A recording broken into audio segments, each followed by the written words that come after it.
Day three is now in the books for the Chicago Bears if they have drafted 4 players on day three and finally address the running back position amongst other positions. We're going to talk about it all and more right after this. You are now tuned in to Chicago Bears Central, your number one place for all Chicago Bears news and content.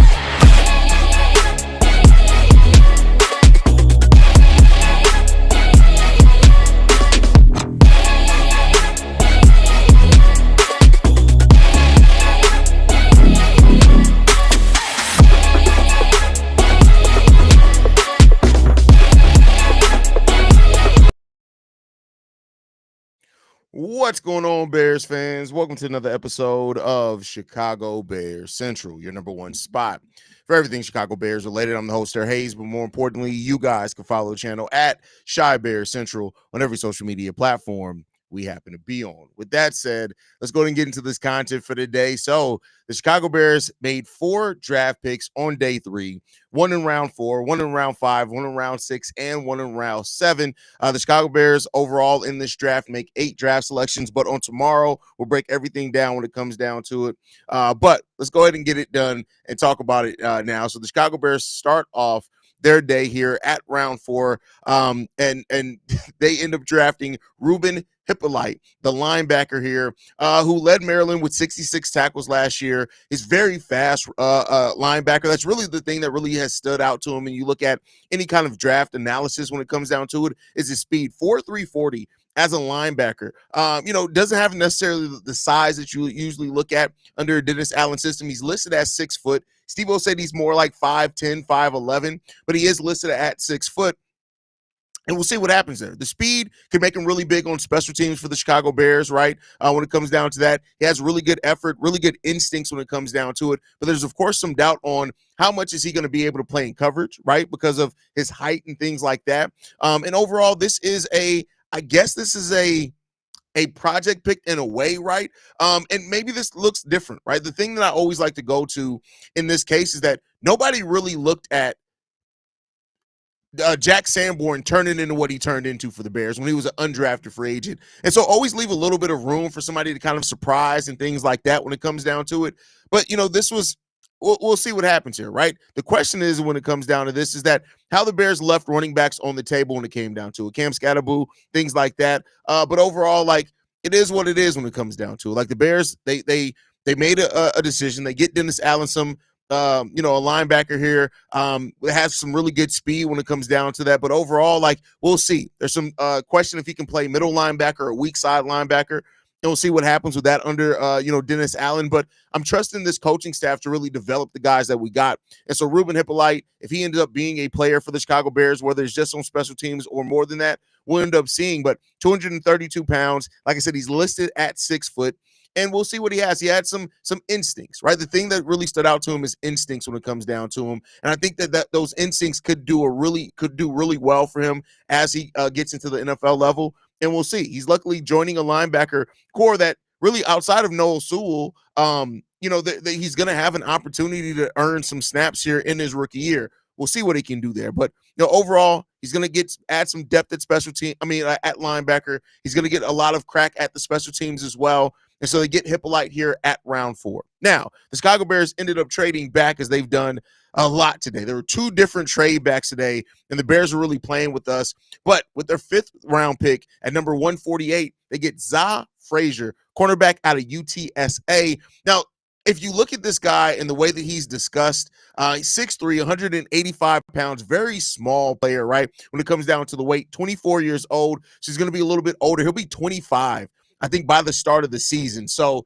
it is what it is when it comes down to that.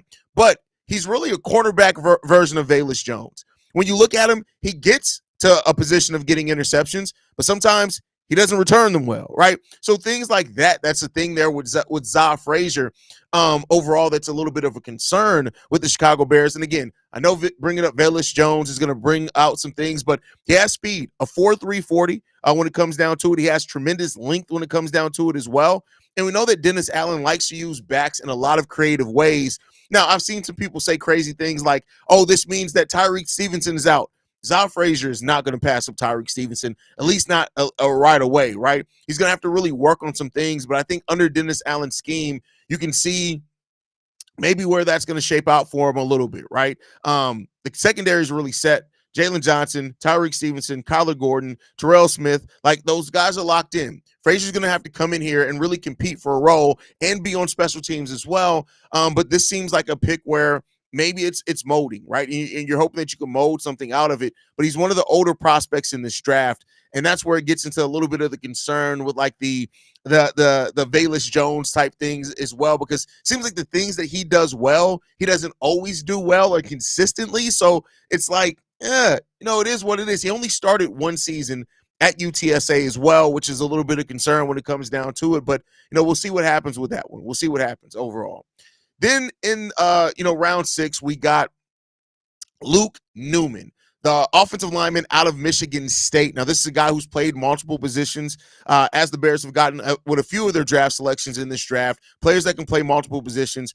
First 4 years in college, he played left tackle at Holy Cross. Then he transferred to Michigan State. He started 12 games at left guard there. So, again, you're getting to play multiple positions. He even played some center as well, I think, at the Shrine Bowl, if I'm not mistaken, when it comes down to that. So, he's a guy that he offers a lot of upside when it comes down to it. He held his own against Mason Graham, Kenneth Grant, those type of guys, and that's how he landed on the Bears' radar. So because of those performances against those level of defensive linemen, and so now when it comes down to it, reading here, the East-West Shrine Bowl, he played 3 spots on the interior offensive line, all 3 spots on the interior offensive line. And so that type of versatility is something that could really help the Bears in needing depth in their offensive line. And so Luke Newman's a guy that, 6'3", he's really good size, all that type of thing that you look, 6'4", 315 pounds. So, if you can get, like I've said before, later in the draft, it's about how much quality can you get out of it. If he ends up being a rotational offensive lineman for you, that's tremendous value in round 6. So, we end up seeing what happens when it comes down to that. Hold out hope that he's going to be able to perform in the way that the Chicago Bears are going to need him to, and things like that. And hopefully all these guys are going to have to earn themselves a role. Ain't nothing coming, just hand it out to them. They're going to have to come in and show some things. And, Luke Newman is going to have an opportunity to do that as well. So we'll see what happens there. Then lastly, the Chicago Bears finally draft a running back. Now, Brashard Smith, who they did bring in for a top 30 visit, was drafted like 2 spots before this. It was like 2 or 3 spots. But Kyle Monangai, I'm probably completely mispronouncing that, out of Rutgers, 5'8", 211 pounds. This guy finished towards the top of his conference in football as far as what he was able to produce. He's tough. He's a powerful runner, even for his size and things like that. But, won't lie, like there aren't some questions on how much is this guy going to really be able to perform for the Bears. 22 years old. And so, this is still an upside pick. And when you look at what he did and things to really be that look like they could be promising for the Bears, but it's not necessarily the home run, right? Like, and that's the thing. People came into this draft talking Ashton Genty for the Bears. And then they talked themselves down from that to Travion Henderson, Quashawn Judkins, then, hoping that maybe we go a different route as well. Maybe Caleb Johnson.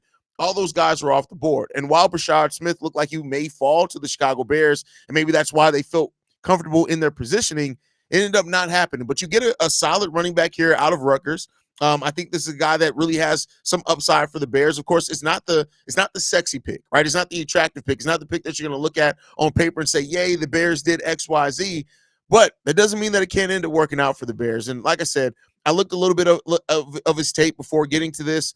He set the record for most touches without a fumble. And he's a guy as well that's a smart runner. He uses his size to kind of pick his spots coming behind blockers and then really accelerates really fast, which is a really good kind of thing for him. But, it is what it is. Like, I know that running back was the one that a lot of people look like in a deep running back class. You really expected the Bears to really be able to get their guy. But, with Quashawn Judkins and Travion Henderson coming off the board before the Bears picked at number 10, I think that really threw the Bears for a loop at what they wanted to do for the running back position. And I think they had some confidence they were going to be able to get Brashard in round 7. Either they had tremendous confidence, or they felt confident that Kyle was going to be a good backup plan if Rashard Smith did come off the board like he did. But, overall, like the Bears, they made their gamble. And, they've made their moves here. And we'll see what is going to happen, man. We'll see what's going to happen. Gold Blue says, I called that running back last year. I'm good as hell, Haize. Feature me on your podcast. Yeah, shut the fuck. No, I'm just playing with you, bro. If you called it, you called it. Like, all jokes aside, that's a great call if you did call it. I didn't even scout him. So, there goes me, right? I didn't even scout him at all. I didn't even spend the time because I really didn't think the Bears would be addressing running back this late. Like I thought that, latest was going to be the 41st pick that the Bears address running back on. And that just shows a gap in my thing. So, it is what it is. Vinci says he is tiny and dangerous. Gives me Tariq Cohen vibes. Could be.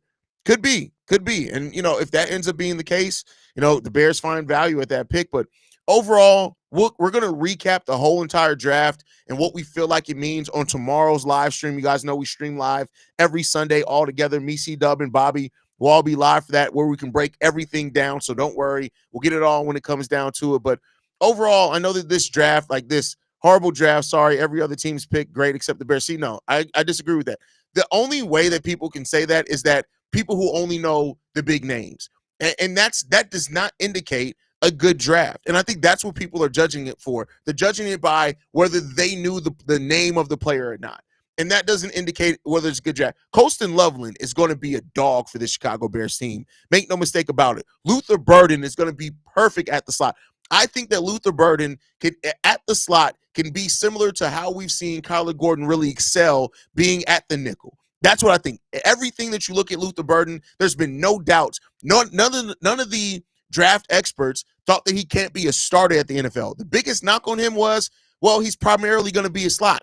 Luckily, he came to a team in the Chicago Bears that needed a slot and a head coach in Ben Johnson, who the slot receiver is usually a very dominant weapon in his scheme. So, no, those two picks are very good picks that I think are going to really pay off for the Bears. Ozzie Trapillo, I know that's not the sexy name, but go and look at this guy's tape. You'll see as an offensive lineman, there's a lot to work with there and a lot of potential there, and we'll see what the Bears can get out of it. Again, if you trust Dan Roushar, who's one of the most renowned lineman coach in the league, listen, if he signed off on this guy, I'm going to believe it. So, we'll see what happens when it comes down to it. I think people just you can't go just off names. And people who try to do that, to use that to judge what's good or bad, are always going to fail when it comes down to it. But, it is what it is. We'll see it. We'll talk about it. We'll break it all down when it comes down to it and see how everybody on the panel feels about it. Some people don't be paying attention to anything. Listen, and I've said this before, I'm not trying to knock anybody. There's a lot of college football players. There's a lot of teams in college football. Everybody doesn't have time to do this heavy analysis and watching a lot of college football. A lot of people don't have time for that. And so all they do know is the names. And so we'll see what happens when it comes down to it.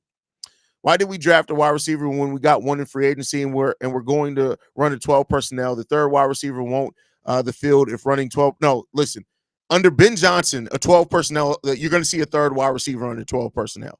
Under Ben Johnson, you're going to see that. And the thing is that you're looking for, like, Olamide Zaccheaus is fine, but he's here for a good time, not a long time.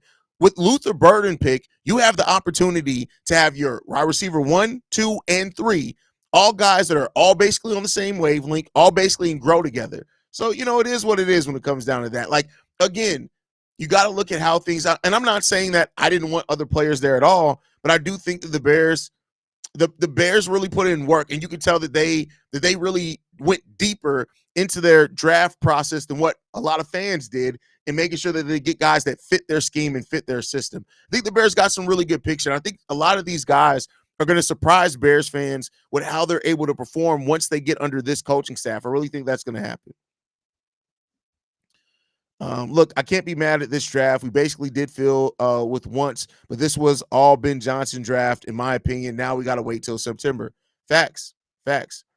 You won't see a running back in this 12. See, thank you. And that's what it is. Like, 12 personnel out of base, you look at it at a certain way, but you got to look at how it's much like on the defensive side of the ball. The reason why the Bears aren't really worried about a third linebacker is because under Dennis Allen, you're going to see Kyler Gordon line up as a linebacker at times. You're going to see some of the defensive ends come back and line up as a linebacker to force some mismatches. It's going to get very, very creative I think, and I think people are kind of understating that in some ways. I agree with you. Shamar Turner, I think, is going to be another one that really could surprise some people with the way that he's able to perform for sure, for sure. But all right, y'all. I just wanted to recap day 3 of the draft for the Chicago Bears, man. Overall, it was an interesting day. The number of trade backs was kind of unexpected. I do think, you did pick up a 4th-round pick in next year's draft, which great, right? I think next year's running back class is going to be really good too, and we'll see what happens with that one. But overall, man, I think we're going to look back at this draft by the end of this season, especially around next season as well. I think we're going to realize that the Bears cooked a little bit more than people are giving them credit for. I'm not saying every pick's going to be a home run. I'm not saying some of these guys may not end up working out, but I think for kind of the more average casual fan, and I don't say that as a knock, that is looking at this draft and thinking the Bears did horrible, I think you're going to be pleasantly surprised by a few of these guys. If you think the Bears did horrible in this draft, I feel pretty sure and guaranteeing a lot of these guys are going to surprise you when it all comes down to it. But we'll see what the future does hold. Thank you guys for tuning in. Make sure you guys are following us at Chi Bear Central. You can send us any feedback, questions, comments, concerns, ChicagoBearCentral@gmail.com. Lastly, if you want to leave a text message and our voicemail for the mailbag, the number to do so, 773-242-9336. We are the number one spot for everything Chicago Bears related, but that's thanks to you lovely and beautiful people. And like I like to end every episode on, Chi-Town up, but bear down. Love you guys.